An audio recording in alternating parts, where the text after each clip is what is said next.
everyone, and welcome to English Pod. My name is Marco. My name is Catherine, and today we're talking about where people come from or nationalities. That's right. Many people come from many different countries, just like our listeners, and there are specific words or adjectives and nouns to describe people. Like, for example, somebody who is from China. A Chinese person. That's right. So in your case, Marco, you are an Ecuadorian. That's right. So that means I come from the country Ecuador. I, on the other hand, am an American. I come from America. That's right. So we have a lot of these examples. Why don't we jump into the dialogue? Let's see where all of the people from this international class are from, and we'll be back to talk about it.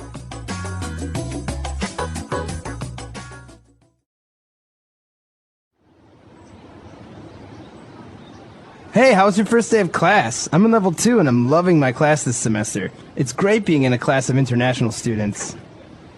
Mine was okay, except that no one in my class speaks English. I guess it will force me to converse in Chinese more in class, so at least I should improve a lot this semester. That's both fortunate and unfortunate. It's the United Nations in my class. We have people from all over the world. There are 3 Germans, a Pole, a Scot, 2 French, an American, a Brazilian, a Chilean, a New Zealander, though he prefers to call himself a Kiwi. Who else do we have? Oh, we have a Moroccan, a Togolese, a Pakistani, and 2 Indonesians. That's quite the array of nationalities. Everyone in my class is from Asia, except me. There are a few South Koreans, several Japanese, Malaysian, Thai, Singaporean, Filipino, Kazakhstani, and 1 Russian. Well, I think you're pretty lucky, actually. You'll have the opportunity to learn so much about Asian culture. I guess so. But I think it's going to be hard to relate to my classmates, especially with the language barrier. I think I might change classes. Don't! Stay the course! Your spoken Chinese will be eternally grateful. I bet you it will even surpass mine with all that practice. I highly doubt it. Your girlfriend is Chinese. Well, there is that, yes.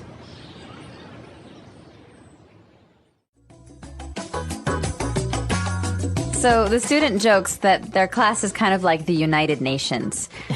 So it does sound like it. We have so many different nationalities that we're going to look at them in 2 groups today. But the United Nations, as you know, is a political group that has people from all over the world who make decisions about politics and the environment, things like that. That's right. So why don't we take a look at these nationalities now on Language Takeaway. Language Takeaway. The first few are from Europe. So these are some European nationalities. We've got German. Where is a German from? A German is from Germany. Okay, so next to Germany, we have another country, Poland. What do we call a person from Poland? You call that person a Pole.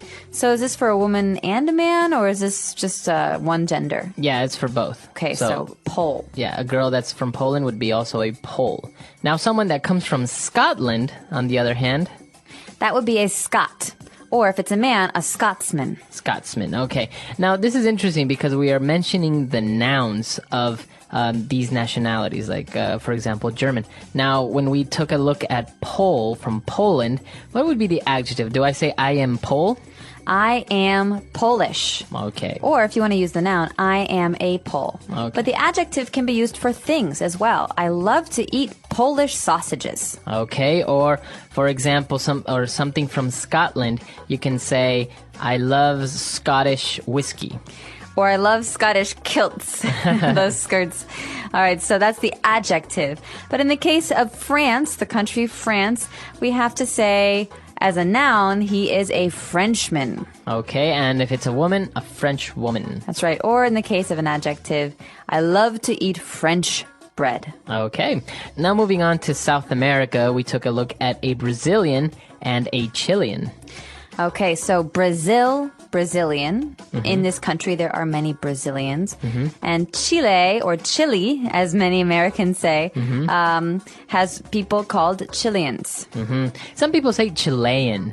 So I don't know, I guess the accent varies a little bit. Now, why don't we move back to the other side of the world? We have a New Zealander. All right, so many of you have heard of Australia. Maybe New Zealand is not as famous. It's a small country near Australia. And the people who come from there are called New Zealanders. It's very hard to say those sometimes, especially when we have to use the adjective New Zealand. That's right. So the student said he prefers to call himself a Kiwi. All right, so kiwi was a special kind of bird that could only be found in New Zealand, and so this became a very popular symbol for New Zealand. And now people from New Zealand call themselves Kiwis. So I could say, I have many Kiwi friends. That's right. Okay. Kiwis. So now if we go to the African continent, we have Moroccan and Togolese. So Morocco is in North Africa, and a person who comes from there is Moroccan. You can also say, I like to eat Moroccan food, which is very popular. But when we talk about the country Togo, what do we call a person from that country? Togolese. Togolese. Okay, so it's Togo. That's the way you pronounce it. Because if you look at it, I would say to go. Right, but it's not to go, it's Togo. Or as my French-speaking friends would say, Togo. That's right. All right, so that's our first set of nationalities. Let's listen to today's dialogue one more time, and we'll be back in a moment to discuss the other nationalities.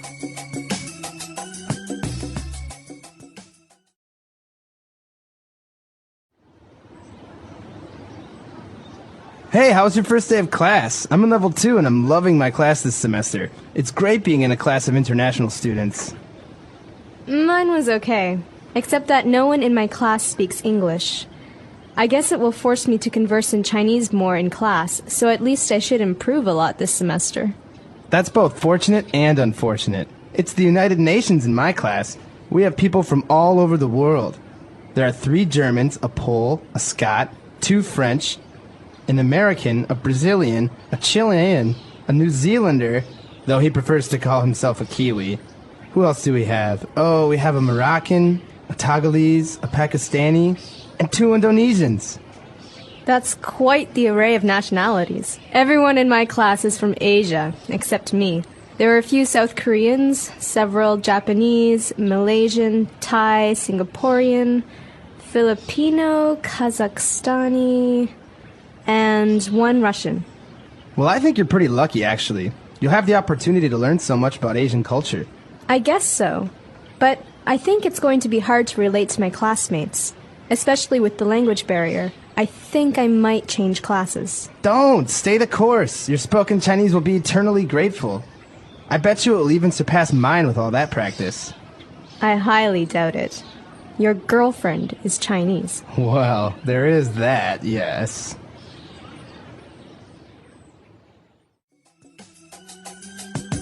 All right, we're back. So now we have more nationalities prepared for you. So let's take a look at those now on Language Takeaway Part 2.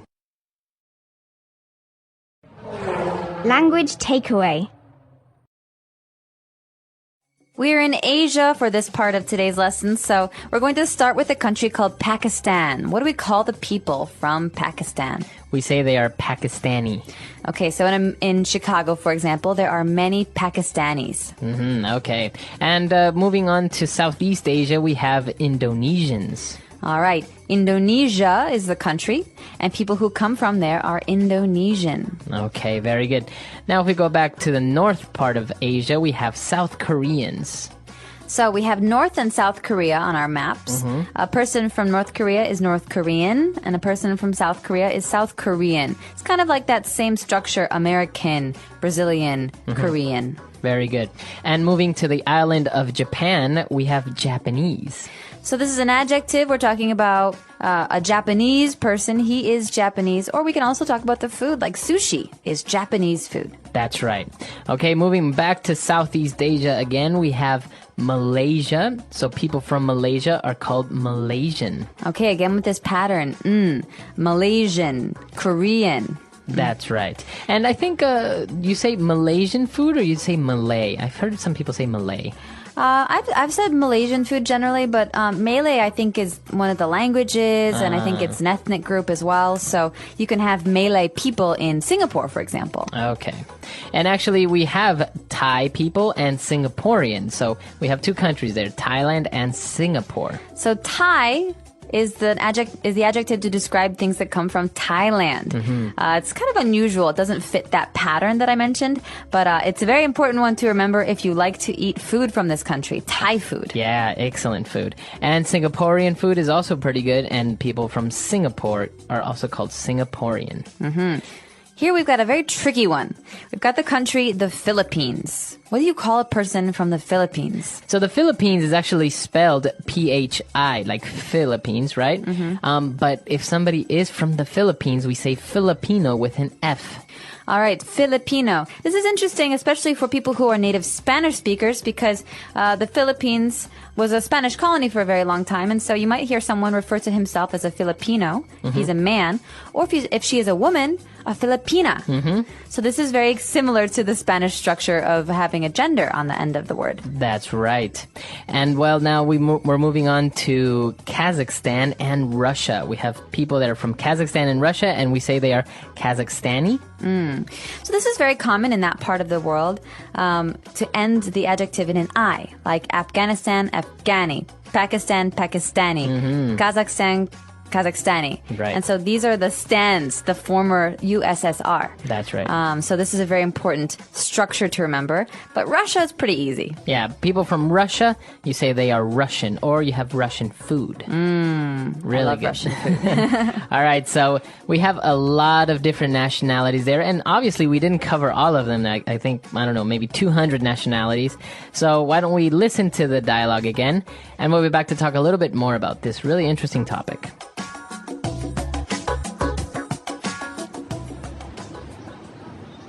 Hey, how was your first day of class? I'm in level 2 and I'm loving my class this semester. It's great being in a class of international students. Mine was okay, except that no one in my class speaks English. I guess it will force me to converse in Chinese more in class, so at least I should improve a lot this semester. That's both fortunate and unfortunate. It's the United Nations in my class. We have people from all over the world. There are 3 Germans, a Pole, a Scot, 2 French, an American, a Brazilian, a Chilean, a New Zealander, though he prefers to call himself a Kiwi. Who else do we have? Oh, we have a Moroccan, a Togolese, a Pakistani, and 2 Indonesians. That's quite the array of nationalities. Everyone in my class is from Asia, except me. There are a few South Koreans, several Japanese, Malaysian, Thai, Singaporean, Filipino, Kazakhstani, and 1 Russian. Well, I think you're pretty lucky, actually. You'll have the opportunity to learn so much about Asian culture. I guess so. But I think it's going to be hard to relate to my classmates, especially with the language barrier. I think I might change classes. Don't! Stay the course! Your spoken Chinese will be eternally grateful. I bet you it will even surpass mine with all that practice. I highly doubt it. Your girlfriend is Chinese. Well, there is that, yes. All right, we're back. So, talking about nationalities, I think there's one that we didn't mention that's very, very popular. People from Ireland. Okay, so people from Ireland are called Irish. Irish. The Irish or Irishmen. This is a similar structure to a lot of those countries in Northern Europe, like Sweden and Finland. That's right. So somebody from Sweden would be called Swedish. Yes, or a Swede is the noun. So I love to eat Swedish food like salmon. But a similar structure applies to Finland. In Finland, they're very famous for their Finnish bread. Finnish. So that's the way that you say Finnish, but double N, right? That's right. It's not like I finished my homework. It's Right. like F-I-N-N-I-S-H, Finnish. Finnish. And now, what about people from Denmark? They are Danish. Danish. Mm-hmm. And what about people from Norway? They are Norwegian, so that's one that does not fit the pattern. And this is a very interesting one that also doesn't fit the pattern at all. People from Holland. Okay, so Holland as a country has 2 names. We sometimes say Holland. We sometimes say the Netherlands. But a person who comes from Holland is called Dutch. Dutch. He is Dutch. That's right. So it doesn't have to do with neither Holland. You don't say a Hollander, or Netherlands. You don't say Netherlander. It's Dutch. Dutch. You'll also read this on like cookie tins. You know, boxes for cookies, Dutch style cookies. That's right. All right, so that's a very important one when it comes to food. But we're very curious to hear about where you come from. You should try some of the new vocabulary words that we have introduced here. Talk about your friends or your family, but also tell us if we didn't include your nationality. That's right. All right, so we'll see you guys there. EnglishPod.com. Bye.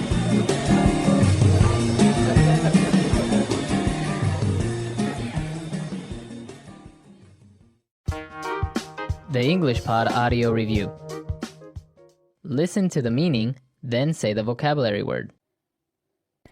An international political organization. United Nations. A large group or quantity of people or things. Array. Chance. Opportunity. Trouble communicating because speak different languages. Language barrier. Remain or persevere to the end. Stay the course. Let's try that faster. Trouble communicating because speak different languages. Language barrier. A large group or quantity of people or things. Array. An international political organization. United Nations.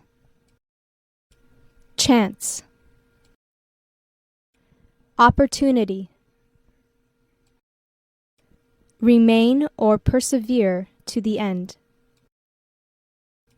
Stay the course. Now say the word and hear it in a sentence.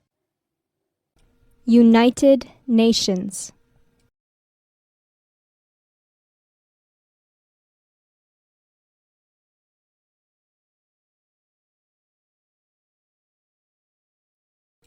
She has friends of all different nationalities, and they teach her a lot about different cultures.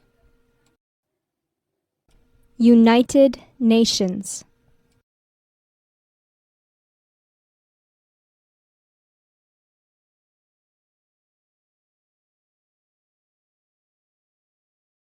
This city has cuisine from many different countries. You could say it's the United Nations of dining. United Nations.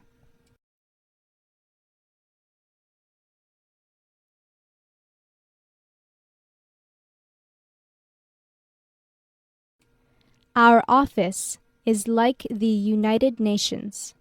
We have employees from all over the world. Array.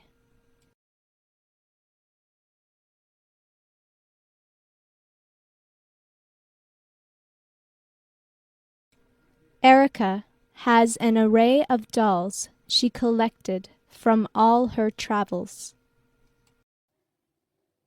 Array.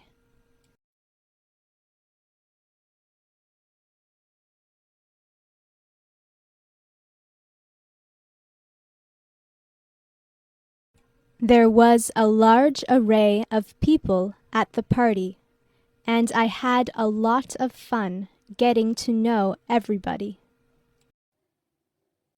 Array.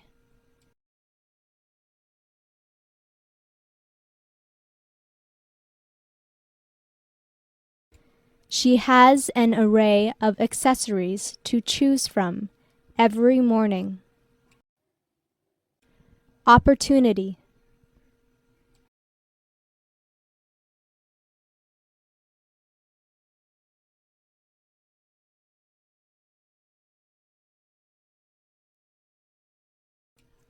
If I make a good impression today, he might give me the opportunity to work for his office full time. Opportunity. I am moving to the city where there are more opportunities for me. Opportunity.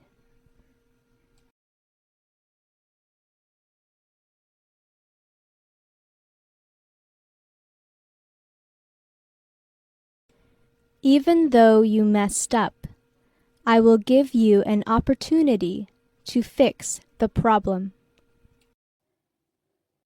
Language barrier. At first, it was hard to relate to my Chinese roommate because of the language barrier. Language barrier.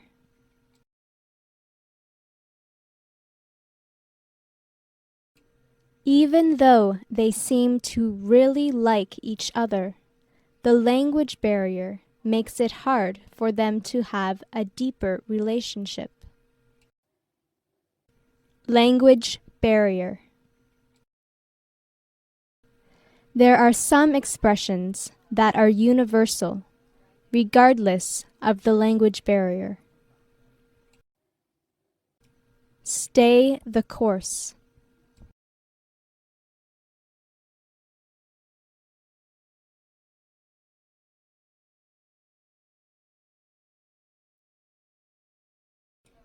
Even though it might seem impossible, I'm sure that if you stay the course, you'll definitely find a solution. Stay the course.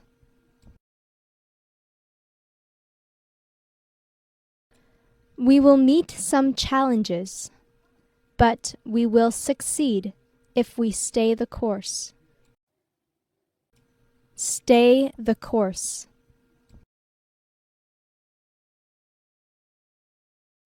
Even though the war is going badly, the president has decided to stay the course. Hello, everyone, and welcome to English Pod. My name is Marco. My name is Catherine, and today we're talking all about cars in this intermediate level lesson. That's right. We have a little bit of problems with our car, and we're going to talk about some possible solutions to these car problems we have. So why don't we just listen to the dialogue today? We have no words on vocabulary preview, so let's jump right into the dialogue and listen for the first time.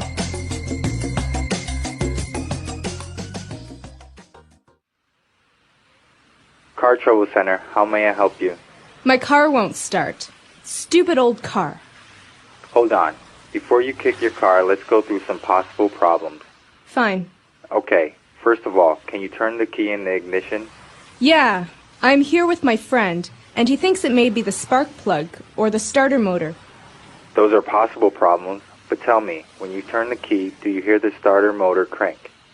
Yeah, it sounds like it usually does when I start the car, but nothing else happens. The engine won't start. Should I maybe press the accelerator? No. If you step on the accelerator pedal, you can flood the carburetor and your car will never start. So what do you think it is? I know this may seem like a silly question, but does your car have gasoline? Yeah. Right. I got the car started. Thanks for your help. I told you to fill the tank.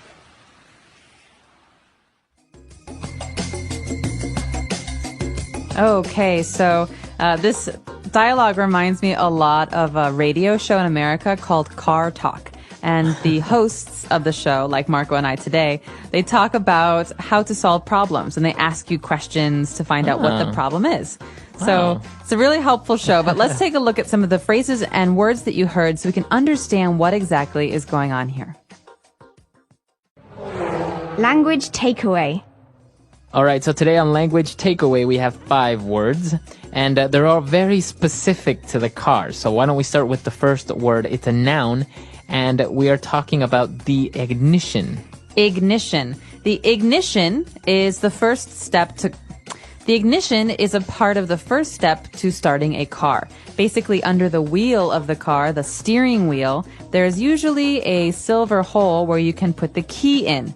This is the ignition. It starts the car. Exactly. So you put the key in the ignition and you can start the car. And to start the car means to turn it on, to get it going. That's right. And so ignition is the first step, starting the ignition. Okay. So moving on to our next word, we have a word that's formed by two different parts. A spark plug.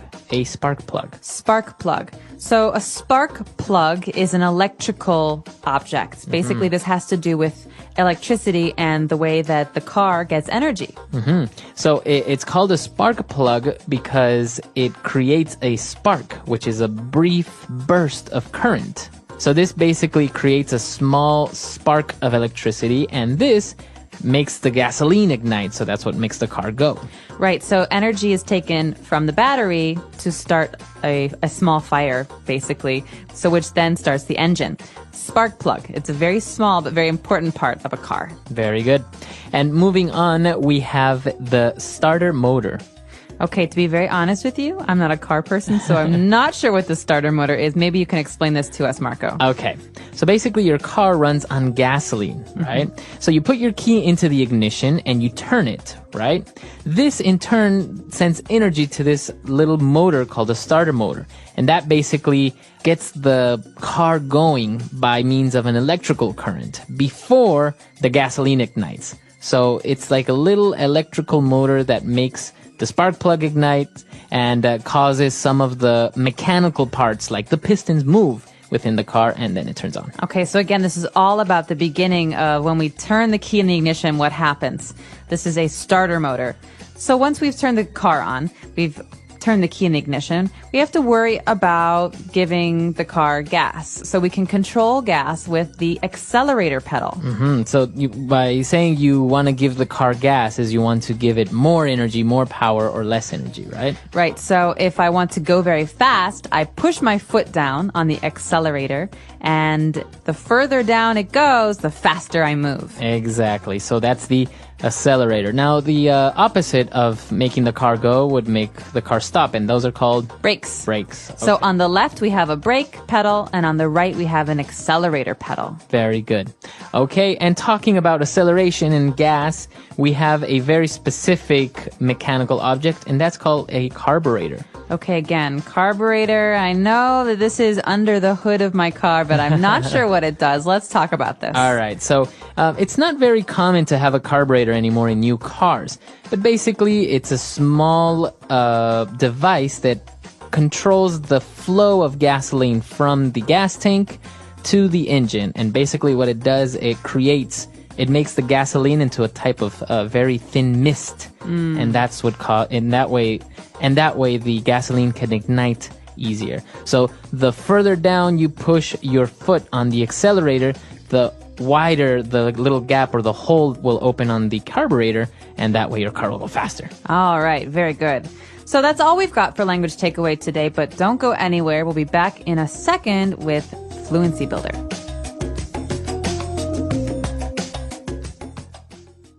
Car Trouble Center, how may I help you?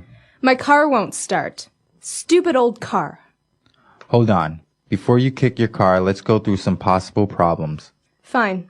Okay, first of all, can you turn the key in the ignition?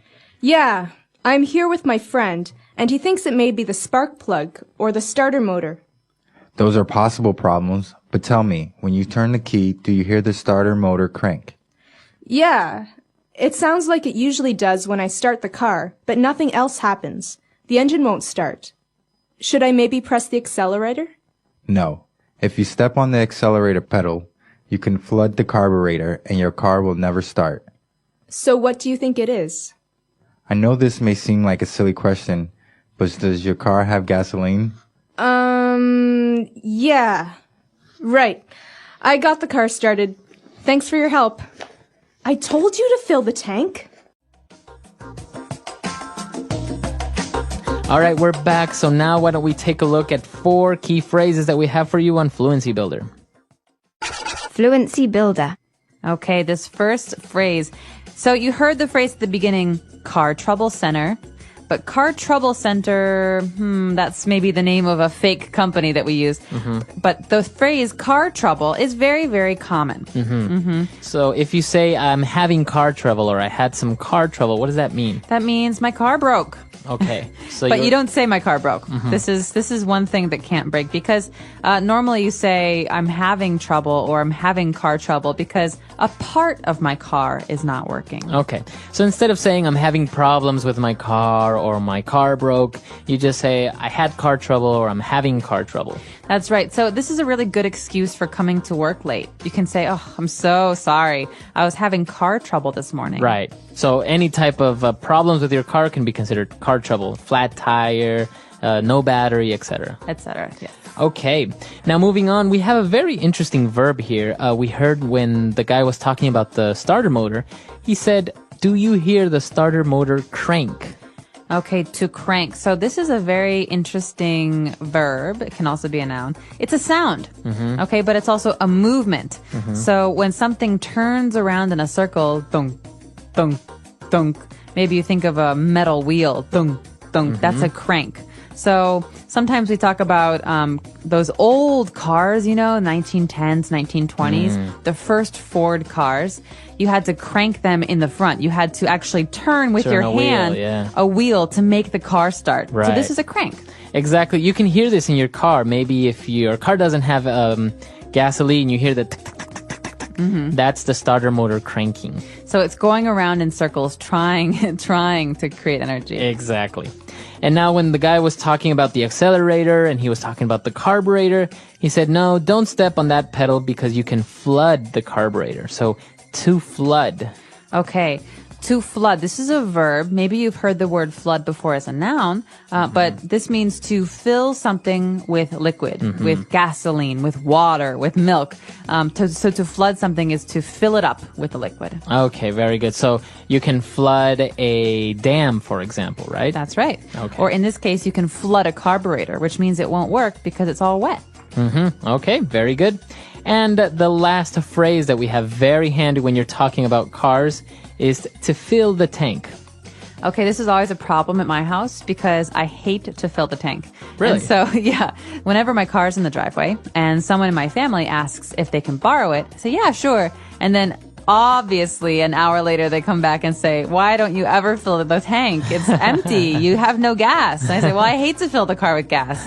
And so I always have an empty tank. So I never fill the tank. Okay, so that's what it means. To fill the tank is to have it full of gasoline. Right, to put gasoline into your gasoline tank. Okay, very good. Why don't we go back and listen to the dialogue for the last time, and we'll be back to talk a little bit more.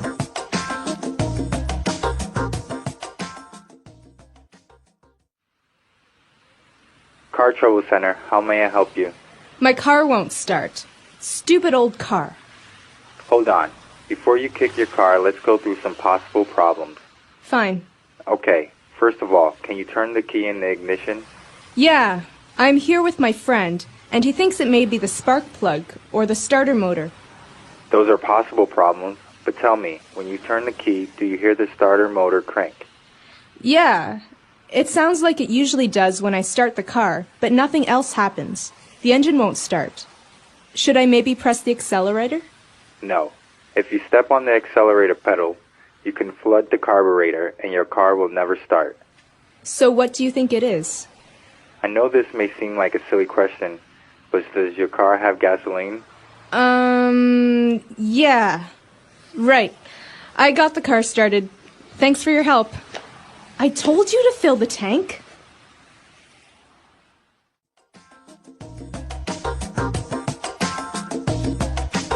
All right, we're back. So talking about cars and car trouble, I understand, for example, in some countries, when you're getting a driver's license, you're forced or obliged to learn a little bit of car mechanics. You have to learn about the engine or how to change your tire and basic things like this. That's a brilliant idea. In America, you don't have to know how to fix your car. You have to know how to pay someone to fix your car. But basically, we only learn the rules of the road. So the signs and the basic rules. Really? Yeah, but I think it would be very helpful to know how to fix a tire or how to change the oil in your car. I mean, is this a requirement in Ecuador? Yeah. When Really? you're getting your driver's permit, your driver's license, you have to take a course which shows you the mechanics of the car, first aid course, and also basic road rules and all that stuff. But basically, because it can be something very simple, like for example, they show you where the battery is, where you can check the oil, and basic things like this. So maybe the little cable from the battery just came loose, and that's why your car won't start. Yeah. So instead of you waiting for 2 hours until somebody comes and picks you up, or a tow truck, you can just check very briefly basic things that can maybe go wrong in your car, and you can just go on your way. That's awesome. I Yeah. had my dad for that. You would My call dad your said, I'm not going to have a little girl who doesn't know how to change a tire or who doesn't know how to check the oil levels. So, yeah, but not everybody has a parent who will teach them. Right. No, and it's very handy because, for example, you get a flat tire, and sometimes, cars can be a little bit tricky. The wheel nuts are sometimes covered by a plastic cover, so you don't know how to take it off. There's a special tool for that. Or the jack. Sometimes the jack is not the normal one that you have to like pump up and down. It's a little one that you have to turn a lever and you have to do this. So it's very, very useful to know these things. Absolutely. I'm curious to know if our listeners out there have experience with cars and car mechanics. And if you have this rule, like Marco says they have in Ecuador, about learning about cars before you actually get your driver's license. Yeah. Let us know on our website, englishpod.com. We hope to see you there. All right, guys. Bye. Bye.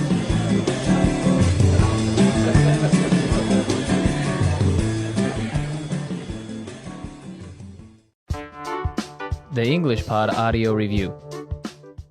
Listen to the meaning, then say the vocabulary word. Look at something in a careful way. Go through. A device to start up the car.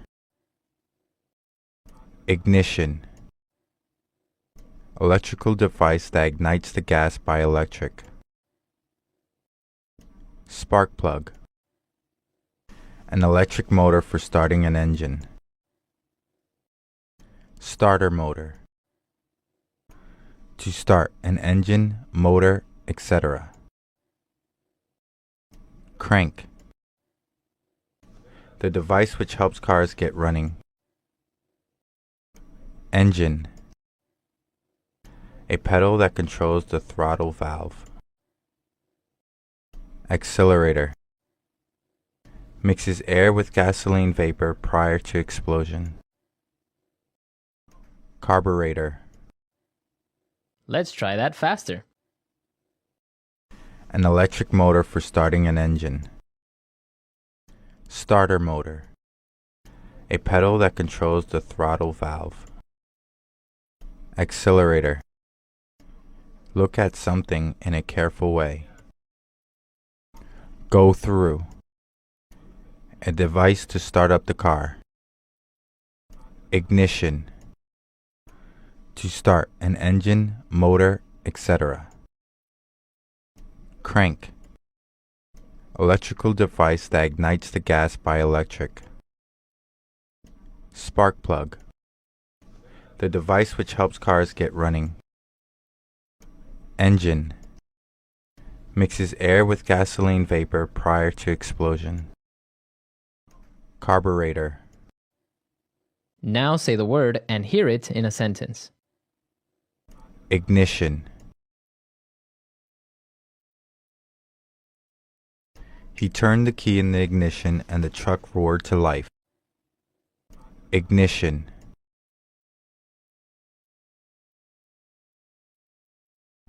His new car has a keyless ignition system. Ignition.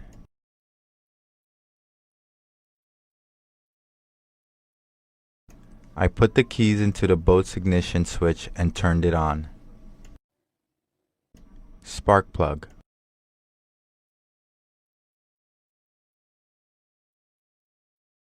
The mechanic took a look at my car and said that the spark plug needed to be replaced. Spark plug.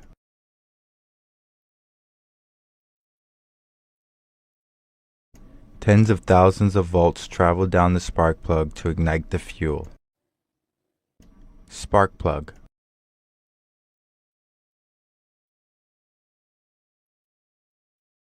I checked everything, including the spark plug, and there doesn't seem to be anything wrong with your car.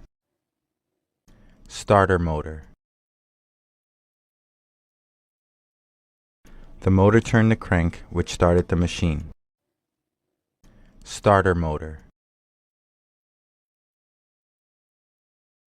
The starter motor in my car is defective. Starter motor.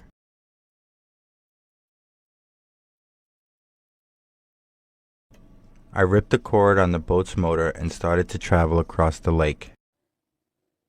Crank. In the olden days, people had to manually crank the engine for the car to start. Crank.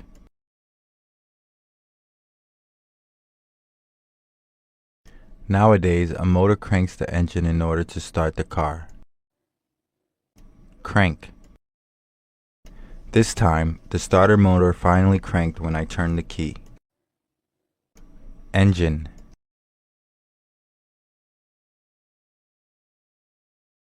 Can you start the engine about 5 minutes before we're supposed to leave? Engine. The engine sputtered and then it died. Engine. I can hear my engine straining in its old age.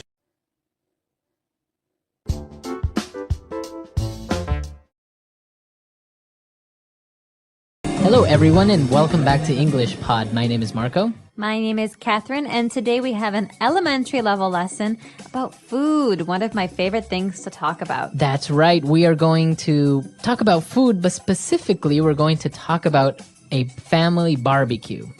Okay, what is a family barbecue? Well, I'll just say a few words first. A barbecue is usually something that we do outside. We bring food, we play games, maybe have some drinks, and a lot of the food is grilled.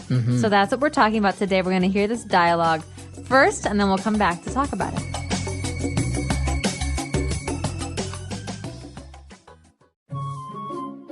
Is everything ready for the big family barbecue tomorrow? Yep, the steaks and chicken are marinated, and I also bought hamburger buns.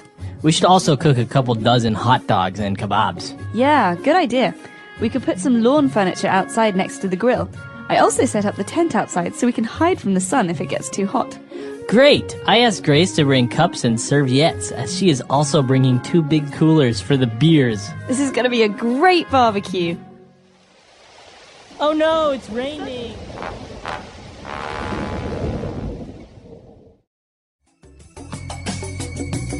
All right, we're back. So probably a couple of words you didn't really understand. So let's take a look at those now in language takeaway. Language takeaway. Lots of food words, Marco. The first one is barbecue. We were talking about that a minute ago.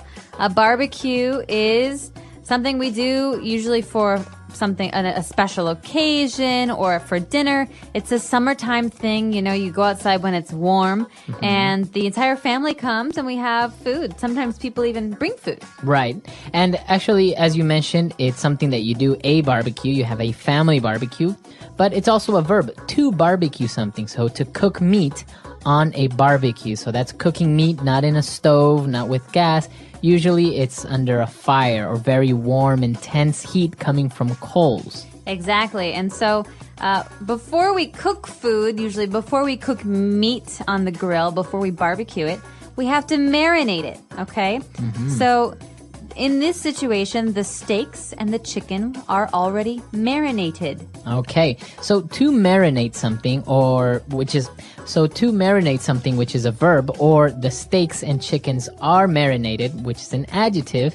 So basically means that you have added spices and maybe some lemon juice, different herbs or salts to the meats in order to give it flavor before you cook them. Exactly. Sometimes in Indian cooking, for example, you marinate with a yogurt sauce and you leave the meat in the refrigerator for a whole night. Exactly. So marinating or to marinate is a process to give flavor to food. Very good. All right, so we've marinated our food, our chicken, our steaks.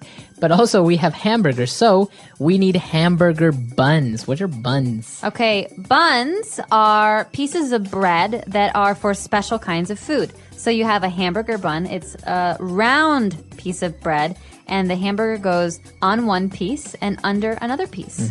A hot dog bun is different. It's like a piece of bread that's folded, and the hot dog goes in the middle. So bun is a special kind of bread for these kinds of foods. All right, so remember, if you want to have a hot dog, you need to buy hot dog buns. So people know already that you're talking about bread. And if you want to buy a hamburger bread, you say a hamburger bun. That's right. So hamburger buns and hot dog buns. But after we talk about having the hamburger buns, we discuss how many hot dogs we're going to cook. So the person says we should cook a couple dozen hot dogs. All right, so a dozen is 12 units of something. Right, so eggs are sold in dozens. We buy a dozen eggs, we buy 12 eggs. Okay, or you can say half a dozen, that means 6. Half of 12. And a couple dozen is usually around 24, 25. Okay, very good. So a dozen hot dogs, and they are also getting kebabs. What are kebabs? One of my favorite foods. Kebabs are sticks or skewers of meat. So you have a very thin stick, and you put the meat on it, and you put that on the grill, and you cook the meat on the grill.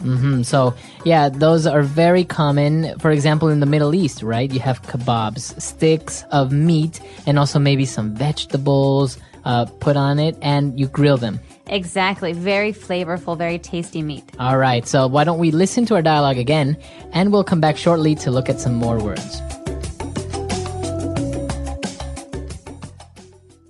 Is everything ready for the big family barbecue tomorrow? Yep, the steaks and chicken are marinated, and I also bought hamburger buns. We should also cook a couple dozen hot dogs and kebabs. Yeah, good idea. We could put some lawn furniture outside next to the grill. I also set up the tent outside so we can hide from the sun if it gets too hot.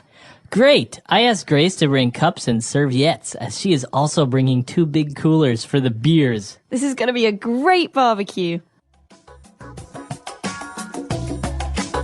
All right, we're back. So now why don't we go to a second part of language takeaway and take a look at 5 more words. Language takeaway. All right, the first word that we're going to look at is lawn furniture. So we're going to have lawn furniture outside. Okay, so before we even start thinking about food, we have to decide where people will sit at this barbecue. And so we have to find out how much lawn furniture we have. Furniture can be a sofa, a table, a chair. We have furniture in the house, but lawn furniture is furniture for the outside. A lawn is the green grass outside your house. So it's usually not going to be made out of wood, for example, because if it rains, it might get ruined, right? So usually it's either plastic or maybe even rock or stone. Or metal. Or metal. So that's what lawn furniture is. Furniture that is made to be outside in your backyard, for example, or that sits on your lawn. Exactly. And so we're going to be on the lawn furniture. We have the special thing for cooking meat outside, the grill. Okay, so we mentioned that you grill chicken or you grill steaks, but it's also a noun, a grill. So a grill, what is that? A grill is like a stove for the outside, but instead of having electricity to make the fire, we have gas or propane. And this is something that we light on fire, and we use coals to keep the insides very warm. And so this is just a way to cook meats or even vegetables outside. Okay, perfect. So that is a grill. And if you're going to cook foods or vegetables in this way, so you're going to grill them. All right. And, well, just in case it gets hot and you want to hide from the sun, we are going to set up a tent. Okay, a tent. You can sleep in a tent, but in this case, a tent is just a covering outside. So maybe some cloth or some fabric that will stand over us when we sit down or want to be outside. It's also a way to protect us from the rain. Right. So as you mentioned, a tent is something that you set up temporarily made out of cloth or plastic to protect you from the sun or rain. Or if you're going camping, you sleep in one. All right. And now that they have all the food, they need cups. And then they mentioned this strange word. It kind of sounds French. Serviettes. Serviettes. So I do think it comes from the French word. This is a British way of saying napkins. A napkin. It's like paper for cleaning your hands and cleaning your mouth that you throw away. Okay, so you can say napkins, or if you want to sound a little bit more fancier, you can say serviettes. And speaking of fancy, let's talk about beer. Where do we keep beer? It has to stay cold, right? Right, so usually you would place it in a refrigerator, but if you're outside or you're going camping, you want to keep them cold or you want to keep something hot. You place it in a cooler. Okay, so a cooler is a plastic bin or a plastic box that we put all of the ice in and the drinks. So it's not just for beer, it's also for Coke and Sprite and all these different drinks. Right, so it's usually made to keep something cool, but as I said, if you want to keep something warm, you can also keep it in the cooler. It keeps the temperature of the foods. And the nice thing is that it's not electric, so you can use it anywhere. Right. All right, so that's all the words for today. Why don't we listen to our dialogue for the last time?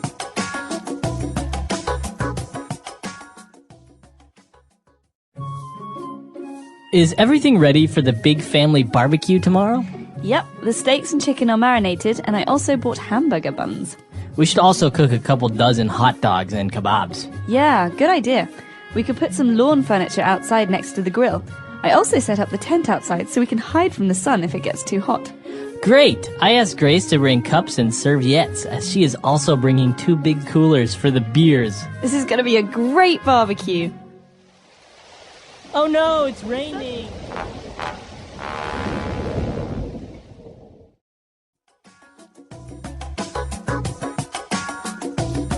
All right, we're back. So family barbecues and doing these things. Did you do these when you were young at home? Do you still like to do it? All the time. I love barbecues. It's one of my favorite ways to eat food. The nice thing about a barbecue is you get to sit outside and relax, and there's nothing better than nice, fresh grilled meat.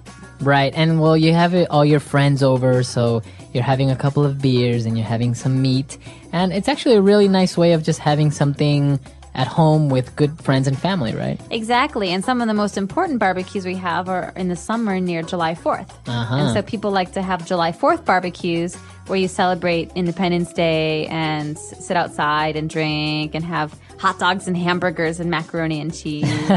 Actually, well, I was in Chile. I noticed that as well. Near their festivities for their independence, which is September 18th, a lot of people get together and have barbecues, and it's so popular that pretty much every house in the neighborhood you can smell somebody barbecuing on the weekend. You're making me so hungry. All right, guys, so if you have any questions, any doubts, or if it's common for you guys to barbecue back home, then why don't you send us a couple of comments at englishpod.com, and we'll see everyone there.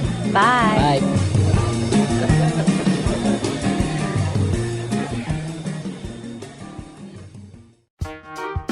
The English Pod Audio Review. Listen to the meaning, then say the vocabulary word.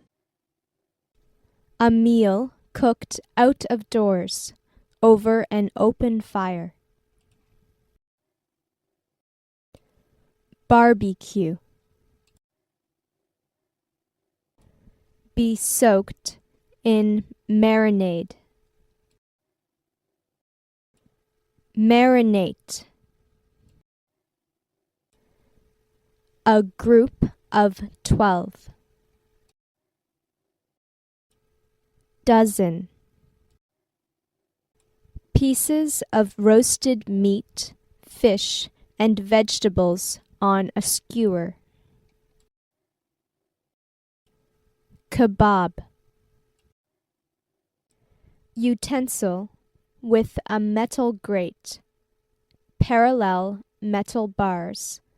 For cooking over a fire.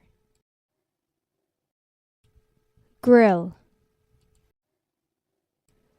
Portable shelter of canvas held up by poles, rope, and pegs. Tent. A small square of cloth or paper. Serviette. A container, vessel, or apparatus for cooling. Cooler. Furniture, intended for use outside in the yard. Lawn furniture. A round bun shaped to hold a hamburger patty. Hamburger bun. Let's try that faster. A round bun shaped to hold a hamburger patty. Hamburger bun. A meal cooked out of doors over an open fire. Barbecue. A container, vessel, or apparatus for cooling. Cooler. Be soaked in marinade. Marinate. Utensil with a metal grate, parallel metal bars, for cooking over a fire. Grill. Portable shelter of canvas held up by poles, rope, and pegs. Tent. Pieces of roasted meat, fish, and vegetables on a skewer. Kebab. Furniture intended for use outside in the yard. Lawn furniture. A group of 12. Dozen. A small square of cloth or paper. Serviette. Now say the word and hear it in a sentence. Barbecue.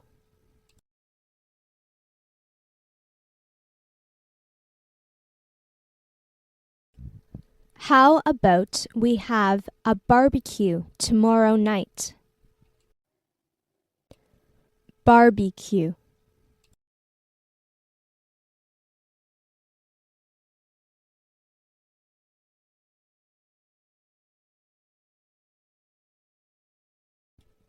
In the summertime at dinner, there is always the smell of someone in our neighborhood having a barbecue.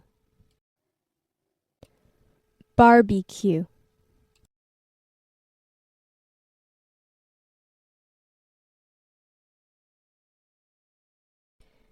Can you smell the barbecue? My mouth is watering. Marinate.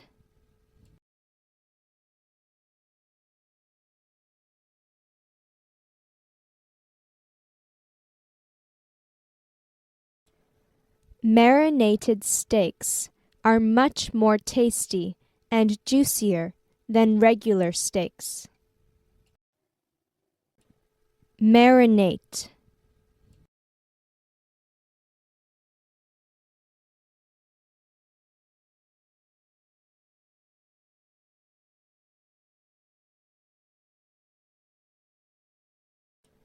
The only thing I know about my friend's secret recipe is that she marinates the chicken breasts overnight. Marinate.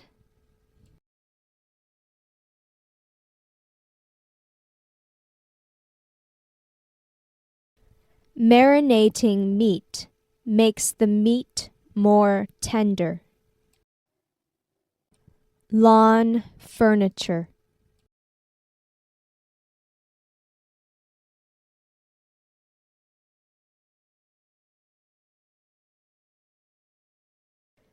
We have a whole bunch of lawn furniture and a swimming pool in our backyard. Lawn furniture.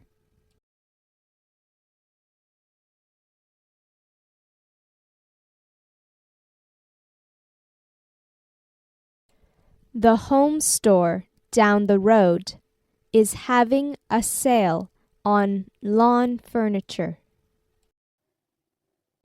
Lawn furniture.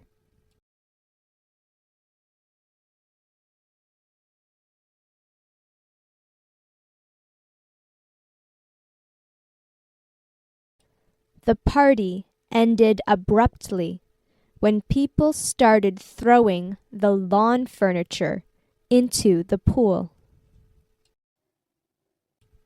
Grill.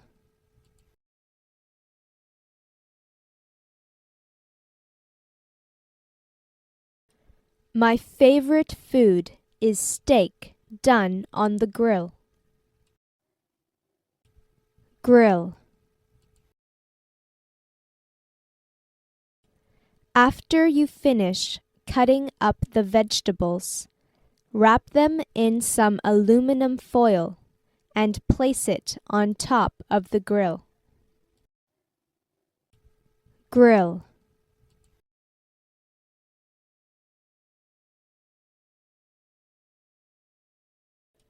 You should always clean the grill after you use it. Cooler.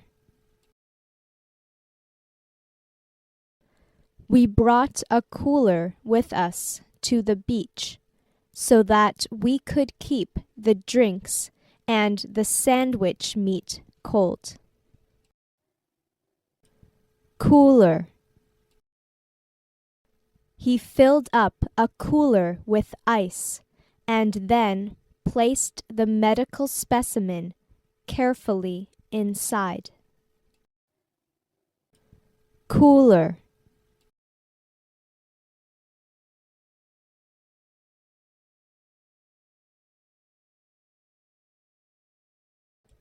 When we go camping, we always have a cooler or two to keep food cold.